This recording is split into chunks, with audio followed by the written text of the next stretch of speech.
I'm on a Hochin grassland in North China in the میں اس Mongolia. وقت چین کے شمالی خود مختار علاقے اندرونی منگولیا کی آر خورچن سبزہ زار میں موجود ہوں، جہاں آج میں نے خانہ بدوش خاندانوں کا ساتھ دیا جو موسم کی تبدیلی کے ساتھ اپنی روایتی نقل مکانی کا آغاز کر رہے ہیں۔ ضرورت سے زیادہ چرائی سے سبزہ زاروں کو محفوظ رکھنے کے لیے شمالی چین کے خود مختار علاقے اندرونی منگولیا کے چرواہے ہر سال جون کے وسط میں اپنے مویشیوں کو گرمیوں کی چراگاہوں کی طرف منتقل کرتے ہیں۔ اس سال 1200 سے زائد چرواہا خاندان اور تقریباً 1,28,000 مویشی اس طویل سفر میں شامل ہوئے۔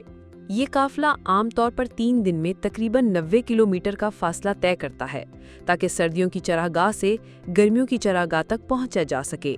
سینسوگت ان چرواہوں میں شامل ہیں جو اس روایت کو نسل در نسل زندہ رکھے ہوئے ہیں۔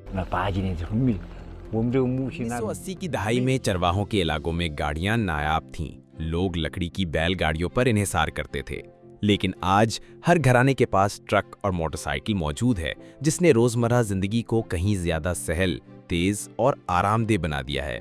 آر ہورچین کے چراگاہی نظام کو اقوام متحدہ کے ادارے برائے خوراک و زراعت یعنی FAO کی جانب سے باضابطہ طور پر عالمی طور پر اہم زرعی ورثے کے نظام یعنی GIAHS کے طور پر تسلیم کر لیا گیا ہے۔ This is the supply station provided by the supply local station ہے جو مقامی حکومت کی جانب سے فراہم کیا گیا ہے، جہاں چرواہوں کو کھانے، طبی امداد اور موبائل یا دیگر آلات چارج کرنے کی سہولت حاصل ہے۔ میں نے چرواہوں سے پوچھا کہ ہر سال اس طرح نقل مکانی کرنا کیسا محسوس ہوتا ہے۔ ان کا کہنا ہے کہ یہ ان کی زندگی کا معمول ہے، بالکل اسی طرح جیسے موسم بدلتے ہیں۔ ان کے چہروں پر تھکن ضرور دکھائی دیتی ہے، مگر اس سے بڑھ کر اطمینان کا ایک احساس بھی نمایاں ہوتا ہے، کیونکہ وہ ان چراگاہوں کی جانب رواں ہیں جہاں مویشیوں کو تازہ اور وافر چارہ دستیاب ہوگا۔ ہم گرمیوں کی چراگاہوں کی طرف نقل مکانی اس لیے کرتے ہیں تاکہ ماحولیاتی نظام کا تحفظ ہو سکے۔ جب قدرتی ماحول بہتر ہوتا ہے生态也好，牧民的生活也好。